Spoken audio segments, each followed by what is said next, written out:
আরে ভাই অনেকদিন হয়ে গেল কাস্টম খেলতে পারি না, আর কেউ একটু খেলতে ডাকেও না, কি যে করি।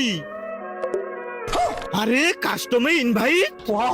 A few moments later. শালা আজকে তো সব কটারে হেডশট দিয়ে উড়িয়ে দেবো। उठाइए ना। আরে এই সময় আবার বেবি কল করলো। হ্যাঁ বেবি বলো। আরে বেবি একটা কাস্টম আছে, জলদি আসো না। কিন্তু আমি তো কাস্টম খেলতেছি। আরে বেবি আমার মান সম্মানের ব্যাপার, প্লিজ আসো না। কি?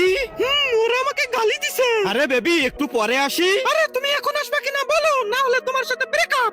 আচ্ছা ঠিক আছে দাঁড়াও, আমি আসতেছি। দূর শালা, এখন আবার এই কাস্টম থেকে আমার লিভ নিতে হবে। যাই বেবির কাস্টমটা আগে খেলে দিয়ে আসি। তার আগে আল্লাহকে ভালোবেসে থাকলে ভিডিওটাতে লাইক করে চ্যানেলটা সাবস্ক্রাইব করে দাও, আর যদি না করো তাহলে ভাববো তুমি আল্লাহকে ভালোই বাসো না। কমেন্টে বলে যাও আই লাভ আল্লাহ। হ্যাঁ বেবি অ্যাড দাও। বেবি বাদ দাও। কেন? ওরা খেলবে না। কিন্তু আমি তো